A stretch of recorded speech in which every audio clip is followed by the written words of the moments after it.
You want me to talk about the Fate franchise? Fine, let's talk about the Fate franchise. Because in an ideal setting, this show would be awesome to me. In a world of mages and magic, there's a secret battle royale tournament where those magic users summon historical and mythological figures to fight on their behalf in order to take out all the other opponents and win the battle royale tournament and the wish-granting artifact of the Holy Grail. That sounds fucking awesome. And yes, there is a whole grander universe with timelines, other shows, and a whole multiverse of manga that I'm not gonna get into. But the main premise of the series and the plot of the 2014 show is still fascinating to me, and it's really well structured. The characters are interesting, the fights are fucking awesome, the interworks of the tournament are really fascinating, and the plot twists really grab your attention because you don't know who actually is a champion and who's gonna betray the other. For all intents and purposes, this is a very good franchise that deserves its fan base. One problem: why does Cuchulainn look like that? Like he's a mythological figure from Irish folklore. Why does he not wear anything that makes him look Irish? Another one: why does Alexander the Great look like that? Like the real Alexander the Great did a lot of stuff, but he still died at the age of 32. Why does this version of him look like he's in his 50s? Why does Medusa use a whip and not have her snake hair? Why does Hercules act like a giant mindless berserker? Why does Medea not look Greek? Why does Joan of Arc show off her femininity? Why is Lancelot the Black Knight? Why is Gilgamesh a twink? Why on earth is King Arthur a woman? Like, the main appeal of this show was that I was going to see mythological and historical figures fight each other on the behalf of summoners. So why was that the main premise that was being advertised to me whenever you're actively choosing not to commit to the bit? Like, I want to see historical characters and mythological figures actually interact and fight each other. So why are you making up new lore about them instead of actually following the historical stories? And then comes the ending of that show. Oh my god, that ending made me drop everything. Because originally I thought they were going to put in the twist that you can summon heroes from the future, and it would turn out the person that Shiro was fighting was literally himself. Like, that would have been a really cool twist that was actually clever and would have allowed for a lot of room for the show to explore. But no, it's multiverse theory. God damn it. Don't get me wrong, I'm okay with multiverse theory, but not whenever it's this fucking complicated. Like, my worst critique of this show can really be boiled down to: you have so many opportunities for so many cool and interesting ideas, but instead of just following through on the idea and just playing it straight, instead you overcomplicate it for literally no reason. Like, don't get me wrong, the historical inaccuracies were absolutely a hindrance that was stopping me from fully enjoying this show, but hey, at least I was able to follow it. But no, we couldn't have a simple plot twist that actually made sense. No, we had to overcomplicate it with fucking multiverse theory. Like, I really want to like this show. I really fucking do whenever it comes to the base premise. But the second that I start enjoying it, it pulls the rug out from under me with a bullshit plot twist that makes everything so much harder to follow. And if I can't follow the story, then I can't enjoy the story. And no amount of cool action sequences and pretty colors are going to change that. Good God, now I see why the fan base is so limited. Fuck this movie! Look, ever since I started making my horror content, I've been getting non-stop requests to review this film. And for the longest time, even though I just wouldn't get around to it, I was always interested in the idea of making a horror version of Superman. Look, I understand that everybody's sick of evil Superman, and the trope is basically dead at this point and overdone, but I was still interested in the idea because this would be the first time that I saw it done in a horror setting. And from the clips that I saw, it looked like it was gonna do it really well. Like, this is genuinely terrifying imagery. The powers are in full display, it's shot really well, and the effects are really good. But man, the rest of this movie does not justify that ending. Like, it's clearly a riff on the Superman origin story. Small town kid who's actually an alien crash lands on Earth and is raised by two farmers. With the twist being that he uses his powers for petty and selfish reasons that end with him being a serial killer that wants to take over the world. Now, the way that you're supposed to do this is by changing how he was raised. Superman's origin and characterization heavily depends on how he was raised by Ma and Pa Kent and the lessons and morality that they ingrained in him. A man that powerful has to come from humble origins with a loving family who genuinely cares about him in order to become the kind person that he is. So in order to justify him becoming a serial killer, you have to give his origins a complete shift. But the movie doesn't do that. The parents are very loving and everybody likes this kid. So the movie doesn't really have a reason for him to become a psychopathic serial killer later, so they have to mind control him a third of the way through the film, leading to him manipulating his family and murdering all the people that he doesn't like over the smallest grievances, which leads to a very contradicting character character because he's apparently so smart that he's able to gaslight his own parents, but still immature enough to kill somebody just because they said that they were gonna tell those parents that he did something bad. And yeah, you probably noticed that I said a third of the way through the film, meaning that this little kid becomes a psychopathic, manipulative serial killer literally 20 minutes into the film, which really damages the effect of the horror because clearly it's trying to play into the contrast of the kind little kid that he was before turning into the monster that he is now. But because they play their cards way too fast and way too early, I don't know this kid. Who was he? What was he like? What morals were instilled in him and how did he react to them? Like, they try to play into this idea that it's just his nature that he goes around killing people and that's what he was built to do in the first place. But part of the ending completely contradicts that and it doesn't justify the switch up that we had earlier. All I know is that this kid grew up on a farm, has loving parents, and apparently is really smart. That's it. There's no moment where he reflects on how to use his powers and whether or not he's doing a good thing with them, because the second that he gets them, he goes straight to stalking and murder. So forgive me whenever I finally get to the end of the movie and I'm not bawling my eyes out at the tragedy of him killing his own mother. You didn't build up to that. You just wanted to get to the horror quickly and you didn't even think about the actual story that you were telling. This movie shit, it fails as a horror film. It's not a good satire on Superman. It didn't even have James Gunn as the director. It was made by his cousins. He was only a producer. The advertising fucking lied. Fuck this movie. I'd rather go watch The Boys. So this viewer wants to know if Dracula as a monster is racist. And while I originally was gonna write that off as somebody just trying to make something racist whenever it inherently isn't, I did look into it and it turns out this is an actual scholarly debate, with people either claiming that he's a racist depiction of a Romani or he's racist because he's anti-Semitic. And while I'm personally on the stand of no, he's obviously not, you can still make a lot of leeway whenever it comes to playing devil's advocate. Let's talk about the anti-Semitic claim first. In the book, Dracula is described to have a hooked nose, hairy appearance, and associated with money and wealth, with the book setting him up as a parasite on society going out to threaten the purity of the nation. A lot of people have been keen to point out that this sounds a lot like a Jewish stereotype based on the anti-Semitic propaganda that was going on at the time. However, they're failing to notice something very important. That being that these monstrous features are not uniquely tied to the Jewish stereotype. These features were in a lot of monsters, including dragons, witches, and demons. And more importantly, throughout the entire book, Stoker does not ever refer to or identify Dracula as Jewish. The book very blatantly spells out that Dracula is very clearly based on Vlad III, the Romanian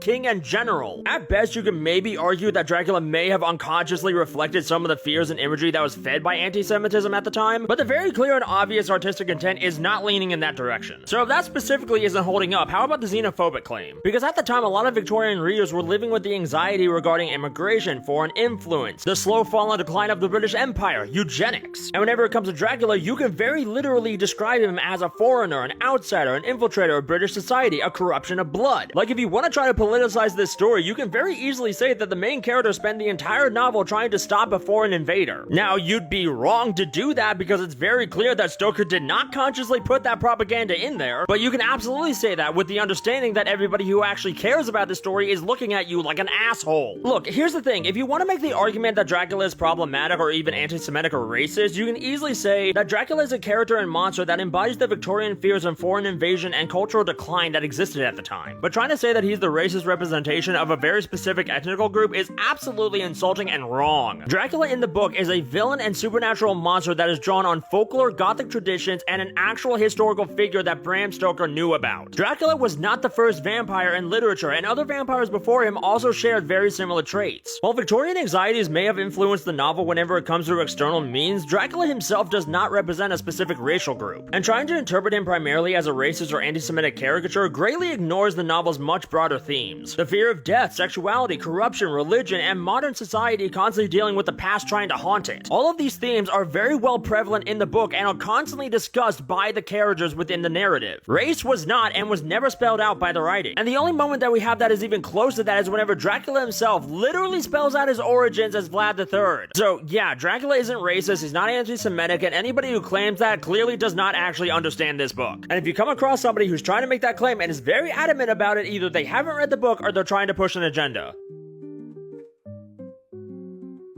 A pet peeve I have with discussing books is when you have a Doyleist complaint and people answer with a Watsonian solution. So you'll say, I don't like the choice that the author made. And people will answer as if they're defending the character who made the choice, going, oh no, you don't understand. Like, the character did this because of X, Y, Z. And it's like, actually, the character didn't do it because of anything. The character's not real. The character doesn't make their own decisions. The author made a decision which I, as the reader, am saying doesn't fit with the things that the author already established in the book, and it feels out of place. Oh my god, finally! finally somebody fucking said it. Look, there are two ways to engage with a story whenever it comes to a character's motivations and actions. The Doylist lens, where the author's intentions are clearly dictating the story, or the Watsonian lens, where the story is being dictated by the character's motivations. And the reason why this distinction has to be made is because one is proper storytelling and the other one is bad writing. As an author, whenever you're writing a story, you have to convince the audience that everything that happens in the plot is completely natural. And the way that you normally do that is by making a plan ahead of time in order to map everything out within the character's motivations. Now, that's not with every single story, as we have had authors in the past that have said fuck the plan and the story still works. But that was only because the author was skilled enough to keep the character's motivations in the forefront whenever it came to writing. Good examples of Watsonian storytelling includes Lord of the Rings, Watchmen, Godfather, Breaking Bad. And bad examples include the Terminator sequels, the Jurassic Park sequels, Batman vs. Superman, and the final season of every single one of your favorite shows. Good storytelling allows the audience to engage with the plot because the character's motivations are clearly leading the narrative. Bad storytelling is whenever the character's motivations and reasoning is clearly being dictated by the hand of the author. Look, there are a lot of examples to pick from whenever it comes to Doylist storytelling, but I'm gonna go with the two that piss me off the most, which are Batman vs. Superman and Brightburn. I already made a longer video talking about this, but Brightburn was a horror movie that was sold as a satire on the Superman formula, with the child main character being a literal one-for-one whenever it comes to the origin story. And I said in my last video talking about it that I like the ending whenever it comes to the effects and how scary it is. The problem was that that ending in the film was not justified by the rest of the movie. There is no exploration of this kid's personality or character whenever it comes to why he became a murderer by the end of the film. Literally 30 minutes into the film, the kid is brainwashed by his own ship in order to become that psychopath. This movie isn't interested in actually exploring the motivations of the main character, it just wants to get to the horror faster. So instead, it cheats the audience and uses narrative shortcuts in order to get to that point. And then you have the one that actually has a fan base to it that I am still confused about to this day. Out of all the criticisms that I can throw at this movie, I think that the biggest one is that it loves to waste time instead of actually focus on the important bits. Like again, instead of exploring the actual motivations of all the characters involved in the plot, it instead skips over all of that as it focuses more on its narrative purpose of selling philosophy to you. This movie is not about two superheroes fighting because their contrasting ideals are getting in the way of each other. It's a philosophy essay about the nature of God and how man needs to fight back against him. The only reason why these two fight at the end of the movie is because Lex Luthor hired Batman and then kidnapped Superman's mom as blackmail. So instead of having a movie that was actually based on character motivation, we instead get a plot that is literally forcing itself to give what the people want. And one of my favorite examples to prove my point is that there is no explanation of how these guys know each other's secret identities. Lex Luthor literally just says, yeah, I know both of their secret identities, but we never actually get a scene explaining how the hell that happened, which is very important for this kind of movie. But no, instead we get a bunch of scenes with Lex Luthor constantly posturing about the nature of God and how abusive his dad was, because the actual characters of Batman and Superman as superheroes wasn't interesting to Zack Snyder. Again, the hand of the author is on clear display throughout the entire film and the story suffers because of it. Look, at best you can make the argument that Watsonian reasons are being dictated by Doylist reasons, and that's a whole different video. But for now I'm gonna say, if you can actively see the hand of the author forcing the plot in your own movie, then yeah, that is objectively a bad story.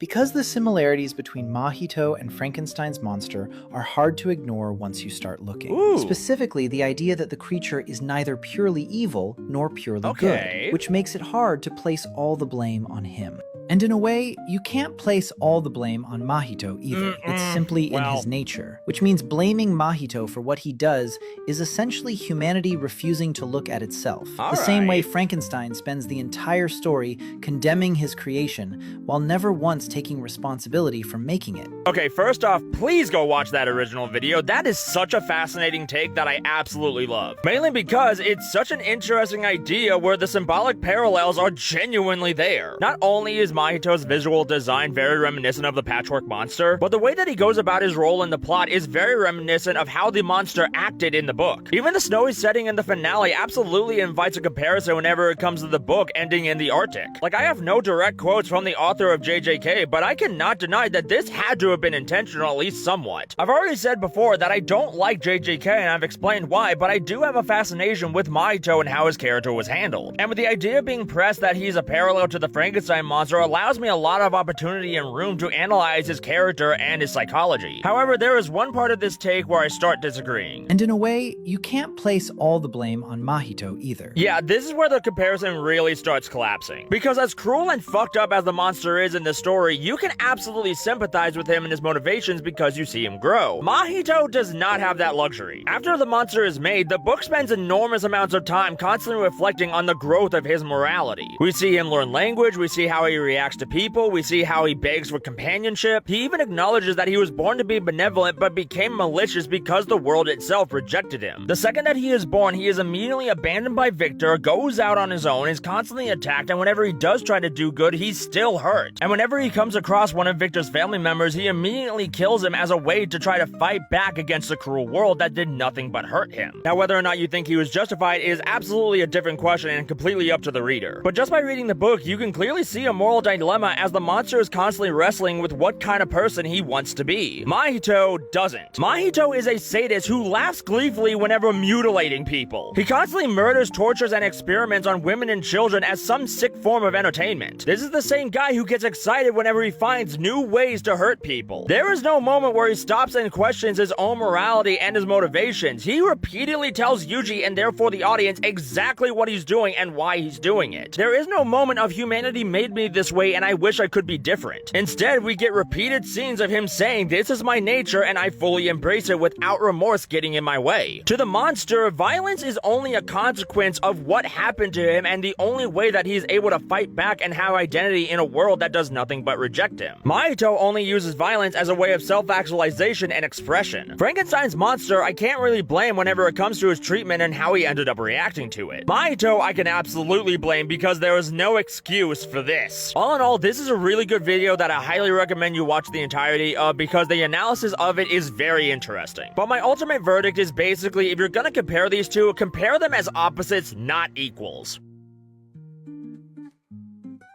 If Gravity Falls had been a manga, people would have absolutely hated it. The ending? Rushed. Bill Cipher, dope villain, dumb downfall. Side characters don't fulfill character arcs. Magical force field keeping Bill out of Gravity Falls never explained. Mabel and Dipper grappling hook merchants. Stan erasing his memory would have gotten more hate than Gojo dying. Because tell me this doesn't sound like every single complaint people throw at Jujutsu Kaisen. Oh my god, I already have a bunch of other videos that I'm currently working on. I do not have time for this AI slop take. Seriously, who wrote this? It reads like it was ripped out of ChatGPT. Look, I get that Jujutsu Kaisen fans are constantly pissed off that everybody hates their fucking show, but you don't have to go after Gravity Falls because of it. Especially whenever you look over all these points and realize that none of these are true. Like, genuinely, who the fuck is saying that Weirdmageddon was rushed? It was a 3-parter with a prologue episode. If anything, I've heard more complaints that it was too long than too rushed. And how the fuck was Bill's downfall dumb? I genuinely don't think there was a more clever way they could have defeated him. He's a Faustian bargain dream demon, so make a deal with them, have him enter your mind, and then erase that person's memory. And yes, the world building is explained. I don't know what show you were watching. The show goes out of its way, thanks to Ford, to explain that Gravity Falls as a town sits on a supernatural anomaly. For fuck's sake, there was an entire episode that is literally dedicated to exploring that. Sure, it's not a hard magic system like JJK, but it's not trying to be, so why are you complaining? And what's this horseshit that side characters don't complete their character arcs? Zeus becomes his own man, McGucket gets his memory back, and Pacifica fights off against her controlling parents. These character arcs are thorough, and they do have a natural endpoint, and they complete them. The only way that you can possibly make the claim that side characters don't complete their character arcs is if you didn't watch the show. And then there's the worst claim, whenever they compare Stan losing his memory to Gojo dying. Stan's memory loss is a sacrifice that he makes for his family and completes his character arc from being the worst person imaginable to becoming a man that is willing to give up everything. Stan starts off the show as a con artist who lies and steals and manipulates other people for his own gain. Yes, he cares about his family and he does want to spend time with them, but whenever his back's against the wall, he becomes a coward. His only motivation throughout the entire show is protecting the kids. And yes, I'm not a big fan that he got his memory back so quickly, but it was previously established of how that can even happen. But choosing to sacrifice himself to fight off an interdimensional demon like Bill is a decision he would have never made in season 1. Gojo's death got a lot of hate because it was an off-screen resolution with bad pacing. The biggest problem with this pose is that it considers actual nitpicking a serious criticism that fans will just do for everything, and will completely throw out the context even though it's really damn important. Gravity Falls was an episodic mystery comedy series that was aimed at children and families. JJK is a battle shonen with long-term expectations that are tied to plot. Look, you can absolutely criticize either work, but trying to transplant one fandom's discourse into another is complete horseshit and disingenuous at best, leading to a post like this that lists off nothing more than surface-level similarities than actual critiques. So if you're gonna come after Gravity Falls and these are your bullet points, don't be surprised whenever everybody laughs you off and just goes back to criticizing JJK.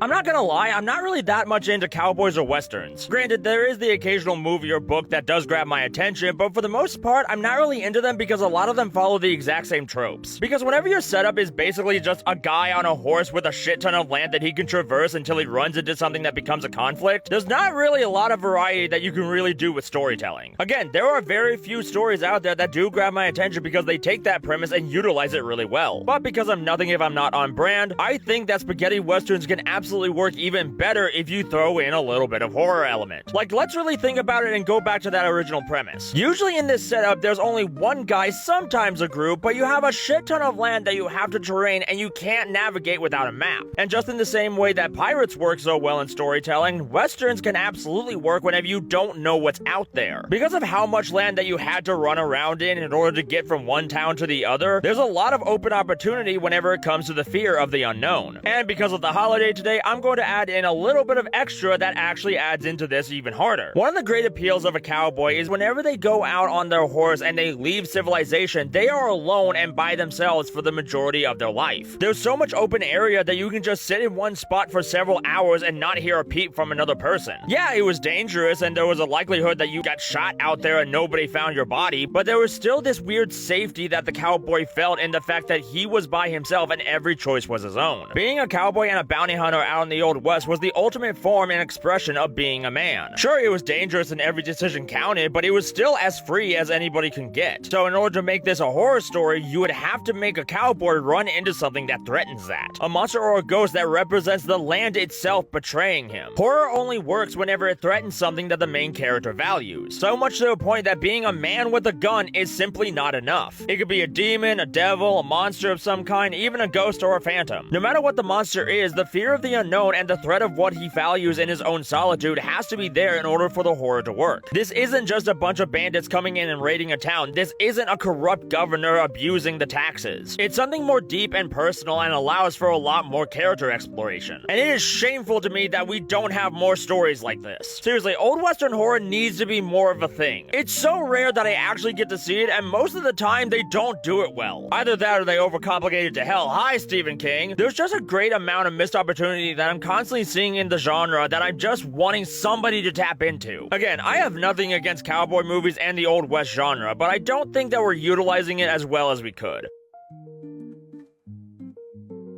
Evil Superman is stupid and overdone. Everybody agrees with that, and it's such a cold take that it's literally icing my tea. But since we still have a few of them running around, there is this prevailing question of what is the best version. As always, it obviously comes down to personal opinion, but there is still some qualifiers in what makes a good Evil Superman. Because here's the thing, not everybody actually knows how Superman was used in his original conception. While not originally made for this purpose, Superman was constantly utilized as a retaliation against hateful propaganda and speech at the time. See, during World War II, Mr. Mustache Man had a really bad habit of constantly using the word Übermensch in a lot of his speeches. The word was a philosophical term that basically was describing the idealized human that had overcome societal constraints. Its definition literally translating to Superman, somebody who was above religion and traditional morality by creating their own values and embracing life to the fullest. And yeah, the term is vague enough to where anybody can use it to describe whatever they want, including bad people with bad intentions. So whenever a certain person started throwing around that term with the idea of a master race in mind, Superman suddenly became very useful in fighting against that idea. Basically by saying, oh, you have your propaganda tool that represents your ideas, well, I have my propaganda tool that hates yours and would beat him up, all while helping out and caring about the common man and representing their ideals. So in other words, trying to create an evil version of Superman is not as creative as you think. Writers and creators who think that they're subverting the trope by making an evil version of Superman don't realize you're not subverting the trope, you're just playing it straight. Not realizing that Superman himself is the subversion of the trope is the reason why I think a lot of these his evil clones fail, because there's not really a way to just make an evil version of him that's nothing more than a glorified version of a Nazi. So either you have to make him go through something that alters his reasoning of what is considered the right thing to do, or just scrap everything and completely rewrite the origin story. So with all of that finally laid out, I have two qualifiers in what I consider the best candidates for an evil Superman: Justice Lord and Season 1 Homelander. Say what you want about later seasons of Homelander and how his character got really flanderized in being a musclehead and an idiot, but whenever it came to Season 1, this guy was actually intimidating. He didn't just use his physical might and strength in order to intimidate everybody, he actually used mental manipulation and tactics in order to control the people around him. This guy was actually smart, and that's because he wasn't raised on a farm with simple ideals. He was born in a lab and taught what to think. And what makes him so scary is that he uses all this clever tactical manipulation on the people around him for very petty reasons, with his main goals not even trying to be taking over the world or anything or gain power. It's just him trying to get validation through public image. Not only is this a good Superman parody because it spits in the face of the humbleness that Superman constantly exemplifies, but he also works as his own standalone character and villain in his own universe. And then you have Justice Lord Superman, which is arguably better. In an alternate timeline of the animated universe, this version of Superman is pushed to his limits whenever it comes to his sympathy, where he's pushed to believe that his own sympathy is the thing that allows horrible things to happen, and he blames himself for it, leading to the idea that he can't get results if he's gonna play nice. So he stops playing nice and goes full tyrant. Granted, this only works because this version of Superman's default emotion is basically anger all the time, but Justice Lord Superman still works on a commentary level because he genuinely thinks that he's doing the right thing. Yes, he's a tyrant and he's absolutely controlling the people through fear and intimidation, but he still actively chooses not to kill his villains, instead just lobotomizing them. He's not a crazy psychopath that's going around killing a bunch of people. He's actually methodical in his methods. And the only reason why he does any of it is because he genuinely doesn't want anything bad to happen and for it to be his fault, which whenever it comes to this specific version of Superman is completely believable and within his character. Again, these two are my choices and you can absolutely disagree whenever it comes to your personal picks, but I still highly recommend considering the Ubermensch angle whenever discussing his character.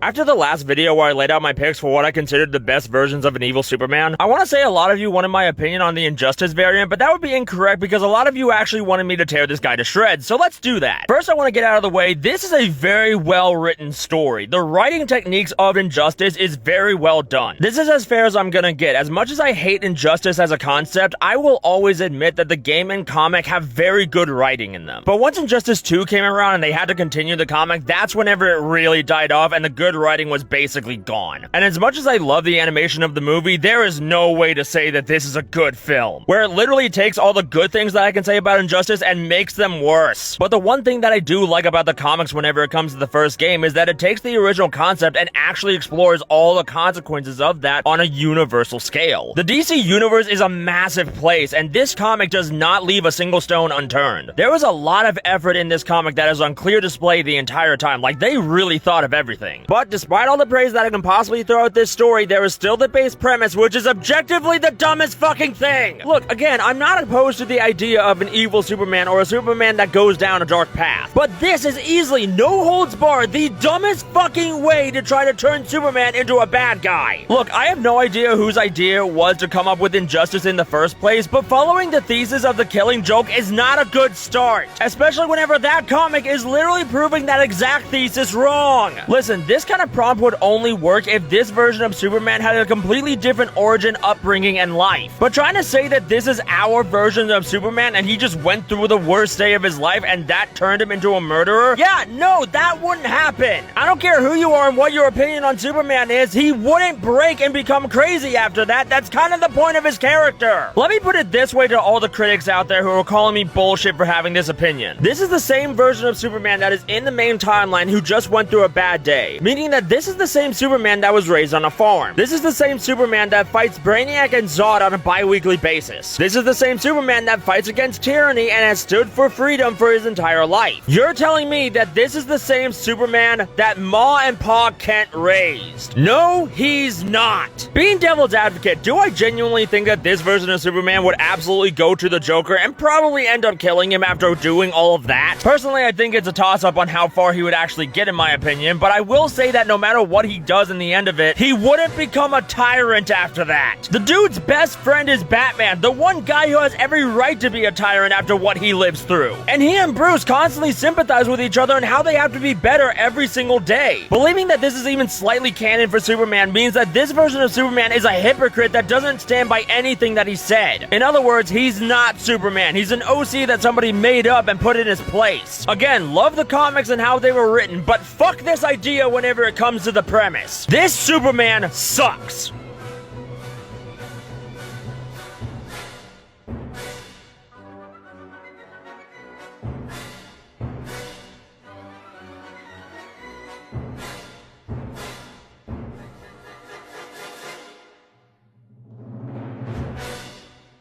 Throughout this saga of videos trying to figure out what's the perfect version of an evil Superman, a lot of people have been pointing out to me that there is one evil Superman that I've been missing. He's not a clone, he's not a variant, and he's not an alternate universe version of Clark Kent. And yet somehow, ever since his conception back in 1961, he has remained the perfect evil Superman ever since he was created, and that's Zod. Now, obviously, no, he's not an actual evil Superman, but he acts a lot more like one than any of these other ones. Because just like all these other variants, he has all of Superman's powers, but has the exact opposite personality. And he has been like this ever since his conception back in 1961, like that was the entire point of his character. And his origin has also remained almost exactly the same, that being a mad evil general who tried to overthrow Krypton before its destruction. But he gets stopped, he gets thrown into the Phantom Zone, and then he comes back to Earth and gets all of Superman's powers. And in every single version of the character, he immediately uses those powers to try to overthrow the Earth, because he's a narcissist with an ego and a superiority complex, with his main justification being that he is naturally better than everybody else and therefore he deserves to be their ruler. And if he's gonna have these powers anyway, why wouldn't he use them to subjugate anybody he thinks is lesser? Yeah, call me crazy, but that sounds an awful lot like the perfect evil parallel to a character like Superman. Especially whenever you realize there's even more symbolism and meaning that you can gain from his character that's beyond just the evil counterpart angle. Not only is Zod a complete spit in the face to everything that Superman stands for, but he's also the moral opposite to Clark whenever it comes to the justifications behind his actions. With every evil Superman variant, the argument usually goes that somebody with that much power would immediately use them to subjugate the rest of humanity. And this kind of worldview is usually tied to a bunch of Marxism and the Übermensch angle that was started by the Nazis. And just like in my video talking about that kind of stuff, Superman existed as an intentional counter-argument to all of those worldviews. So in retrospective, it doesn't really make a lot of sense to try to make an evil Clark Kent. Just use Zod! Seriously, as I'm making this commentary, all I'm realizing is why the fuck are we constantly wasting our time with evil Superman whenever Zod is right there? While I'm willing to bet it's probably because a lot of modern adaptations of Zod don't really know what to do with him. Like, Man of Steel is his most popular modern adaptation of the character, but in that movie he's treated a lot less like the evil counterpart to Superman and more like just a mad general that is a representation of all of Krypton's flaws. Which, yes, is a massive facet of his character, but there's still all the rest of the stuff that he's supposed to represent that is completely missing in this film. Not to mention, in a lot of his modern adaptations, he's treated more like a massive musclehead than an actual strategist and military man, which greatly deflates his character and really simplifies him whenever it comes to the modern audience. Now, I can't really speak on how he's treated in the comics, but from what I've found, I'm not seeing a lot of depth, which is a damn shame because I think that Zod should be utilized more. We've had so many shows, movies, and comics come out with an evil Superman parallel that's supposed to satirize the character. Meanwhile, Zod is just sitting in the corner just waiting to be used. You don't need to make a whole new character in order to satirize Superman or just turn Clark Kent into a bad guy, because this guy exists with the express purpose of doing exactly that. But no, let's keep using Clark and completely misunderstand his character in order to try to make a bullshit point that goes nowhere. Ah, yes, creativity at its finest.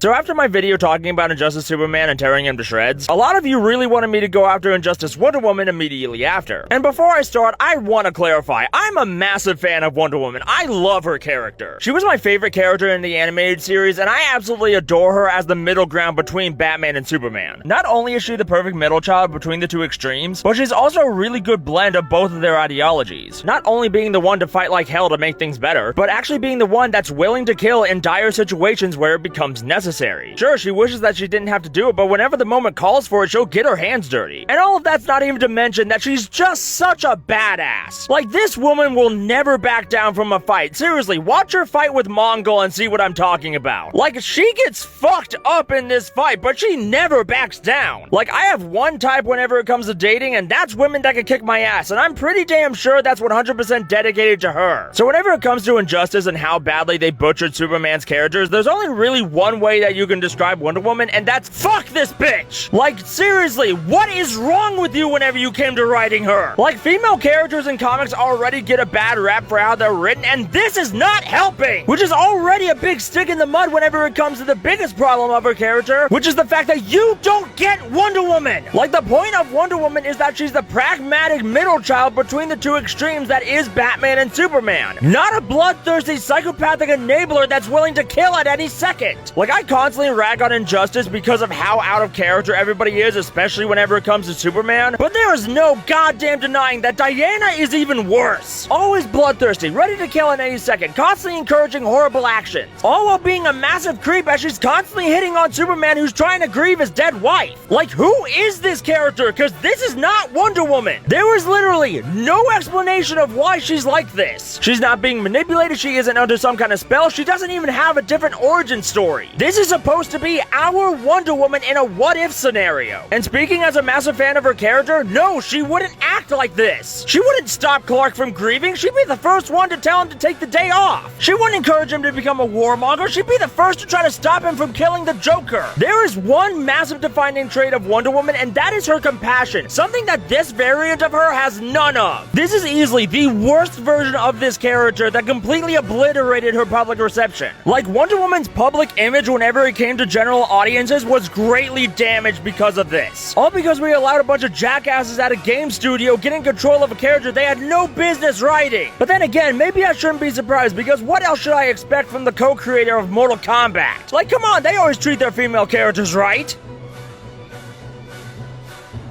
There was literally no explanation of why she's like this. She's not being manipulated, she isn't under some kind of spell, she doesn't even have a different origin story. Okay, so that ended up not being entirely accurate. Immediately after I posted that video, a lot of you were really quick to point out that Injustice Wonder Woman actually does have a different origin story. Some of you even saying that this actually does explain why she's so bloodthirsty. So immediately I looked it up, and no, I don't agree with that. Again, let me try to explain myself. In the Injustice 2 comics, we find out that this version of Wonder Woman does fall in love with Steve Trevor and finds out after several years of knowing him that he was actually a German spy. After learning this, she interrogates him and finds out his main mission was actually to find the Lasso of Truth. And even though he did genuinely love her, his love for his country overrode his affection for her. And after the interrogation, she kills him. And the comic uses this moment as an explanation of why she's so cold and blood hungry. So yeah, several problems. While I can absolutely see this as an explanation of why she's so cold and distant from humanity, it does not do the same effect whenever it comes to the explanation of why she's so violent and out for blood. Like, I don't care who you are, this kind of backstory does not create a psychopath. And if it does, that only means that the person with that backstory was sick in the head from the start. Secondly, this does not explain why she's so obsessed with Superman. Yeah, that's one thing that this backstory does not account for. Her obsession with Superman is almost fetishistic. And be as creative with the excuses as you want, but whenever it comes to this backstory, it can't account for that. It just doesn't. Like, the last man that she fell in love with ended up betraying her because of his want for violence, and so she falls in love with another guy who has nothing but want for violence? Like, I get that this comic is trying to set her up for her fall to villainy, but that doesn't explain why she gleefully allows history to repeat itself. The other thing that this doesn't account for is how the fuck was she such an effective superhero to the point that she was recognized by the Justice League? Because from the start of this comic to the end of her arc whenever it comes to the Injustice games, there is no explanation of how the fuck she was actually that effective of a superhero whenever she was this trigger happy. Like, the comic ending tries to imply that her effectiveness as a superhero was due to her brutality, but if that's the case, how did she rise up the ranks so well that she's part of the DC Trinity in this universe? And even if you come up with an explanation behind all three of those complaints that I have, there is still one massive problem that you cannot justify, which is the fact that this backstory was very clearly written as damage control. Whenever it came to the Injustice games, everybody immediately immediately jumped on the bandwagon of hating this woman, leading to a lot of videos just like my last one. So some creative head over at DC clearly tried to write a backstory that would explain all these character inconsistencies. But the story that is in this comic was not told to us until after both games were released, meaning that until this comic was finally released to the public, we had to sit with an inconsistent character of Wonder Woman for several years, because the writer of Injustice was not interested in making Wonder Woman character accurate.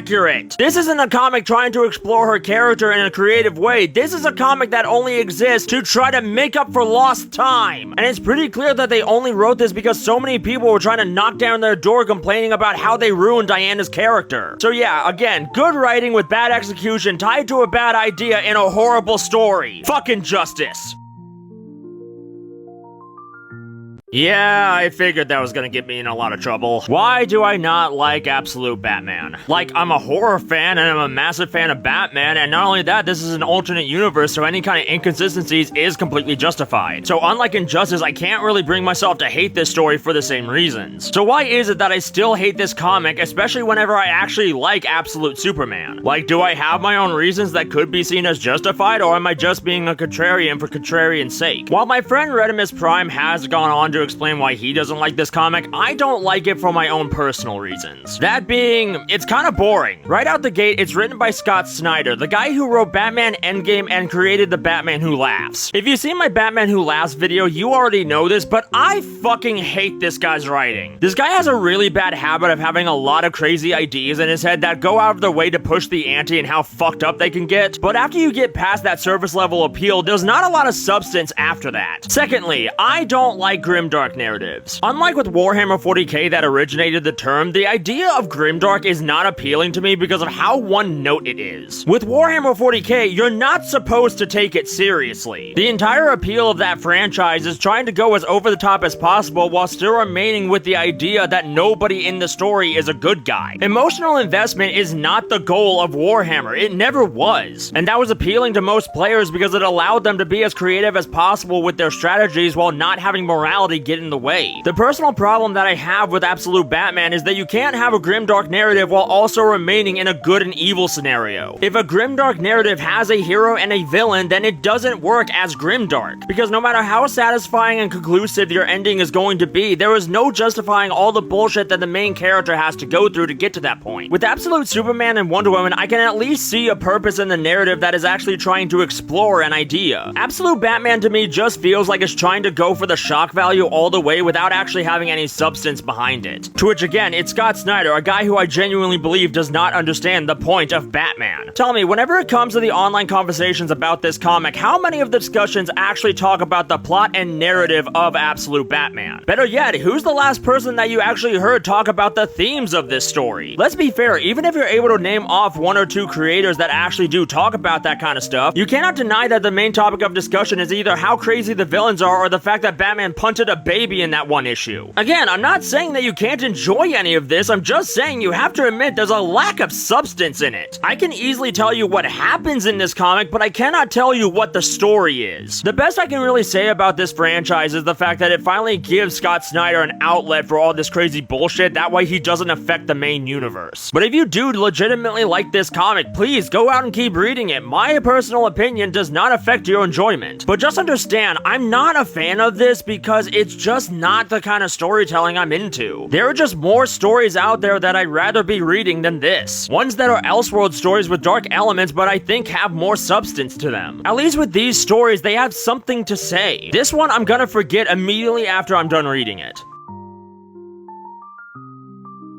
Hey, remember whenever I was a horror channel? Yeah, me neither. Ever since I started making my videos talking about the best evil versions of Superman, I have gone through one hell of a rabbit hole talking about Injustice, Superman, Injustice, Wonder Woman, and Absolute Batman. So now a bunch of people are wondering, what's my opinion on Gods and Monsters? Not the Brendan Fraser movie, the Justice League one. Well, it's complicated. Before I get started, I do want to point out that I am really shocked that this actually wasn't based on a comic. Yeah, you're probably surprised by that too. This movie is not an adaptation. It was a film first, and all the comics that came out about it were made after the movie was released. Meaning that this movie is a complete original story with an alternate universe version of the Justice League Trinity where they're not good people. Yes, they're heroes in this universe, but they're still overly violent, self-indulgent, egotistical, narcissistic, with a stick up their ass, and are completely untrustworthy. And what makes it work so well as an alternate universe is the fact that this is not Clark, Bruce, and Diana. This Superman is the son of Zod. This Wonder Woman is Becca, the daughter of the Allfather. And this version of Batman is actually a successful attempt on Man-Bat. So as fucked up as they are, there are two really big benefits whenever it comes to this alternate take on their universe. One is that you don't have to worry about character inconsistencies because these are not the characters that you usually know. And two, for as fucked up as they are, the story itself calls them out on it. It's literally the entire plot of the movie. The twist of the film is that it constantly criticizes these characters for their ultra-violent, standoff nature and constant secrets because it allowed a villain to go around framing them for a bunch of murders that would have been completely justified with their motivations, causing accusations that they literally cannot fight off. Because even though the audience knows that the heroes are innocent, you can't really prove that to the rest of the characters very easily, meaning that the stakes of the film are completely justified and you don't know what's gonna happen next, because the villain of this movie is really damn clever and smart and knows exactly how to play these idiots. Everything is perfectly set up and way too well timed, all leading to the main characters doing nothing but self-reflecting and maybe realizing,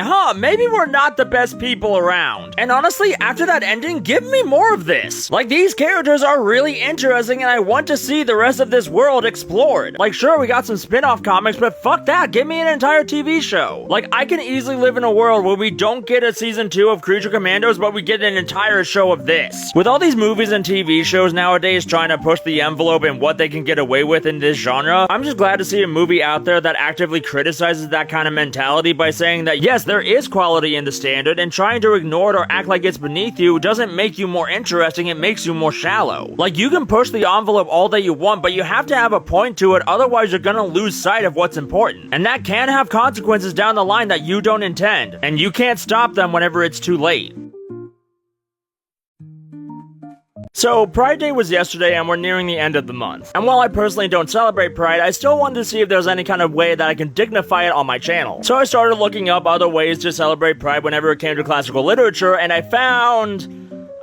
Is this book supposed to be, like, super gay? Victor is a queer man. Guys, it's gay. It's gay as hell. He's a trans man. I will now in 50 minutes prove that Dr. Frankenstein and his creature were in a deep and complex homosexual relationship. I mean, he built his own man. Out of his favorite man parts. Victor Frankenstein is a homosexual. Make Victor trans. Like when you order a homo burger with extra homo and a side of homo. I also like the idea of the creature as a giant sex doll, because think about it, why would you make him that big? And you guys wonder why people don't take you guys seriously! I'm not gonna lie, I kinda expected this talk whenever it came to discussing Dracula, not Frankenstein! Like, is it an unspoken rule that if you're part of this community as a content creator that your media literacy comprehension has to go down by 100%? Because I don't know how else to put this outside of this book is not gay, it had no intention to be gay, it was not written to be gay, and any kind of thought that it is gay is an actively wrong interpretation. This book is about an egotistical asshole who creates his own monster and refuses to take any responsibility for the actions that it makes. This novel explores the dangers of ambition, the abuse of science and knowledge, nature versus nurture, the responsibilities of creation, and the inherent corruption of humanity. And if you actually paid attention while reading this book, you would be able to see every single one of those themes explored with every word on every page. Not the themes of being trans or homosexuality. And I can assure you, if you genuinely believe that those themes are in this book, no scholarly source that is actually worth your time is going to agree with you. Look, I'm always for death of the author and audience interpretation. I think it can be valued, but not whenever that interpretation is actively going against what the authorial intent clearly was. Whenever reading this book, you can very easily tell what Mary Shelley was intending whenever it came to writing it. And none of those intentions come close to leading to the idea of queer undertones. And trying to analyze this book book with that kind of idea in mind does not lead to the conclusion of a nuanced interpretation. The only kind of thing that it does prove is a clear lack of education. And I'm not saying the education of, oh, maybe the author did want this to be gay, but because of social norms at the time, they couldn't. Henry Clerval was not written to be Victor's boyfriend. He was there to be written as Victor's thematic foil. The monster was not created male because Victor was secretly gay. He was created male in the story because he's supposed to be a thematic parallel to the first man, Adam, a person the monster literally compares himself to in the book. And Victor did not destroy the female monster because he was secretly trans. It was because he didn't want to recreate his greatest mistake while leading to consequences that were beyond his control. Because the themes of this book is centered around the premise of a man playing God, not being gay. Let me put this as bluntly as I can. These kind of conclusions are not based on actual literary analysis. These kind of conclusions are made out of faulty interpretations based on personal agendas. With Dracula and Jekyll and Hyde, I can understand a misinterpretation of those books with a queer agenda. They're vague enough and funny with their wording to where you can actually make an argument that there are queer agendas that you can actually interpolate from the book. But whenever it comes to Frankenstein, you have to admit that you are greatly stretching the analysis to try to justify your conclusion, or that you are objectively stupid. If you want to write a fanfiction about Frankenstein that has a gay agenda, please go do it. I don't care. I would actually even read it. But don't try to come after the original book and claim what the author's intent was whenever it's nothing more than your interpretation. Because as much as I want to value audience interpretation, bullshit like this is the reason why that concept is constantly in question in scholarly debates. Sex doll.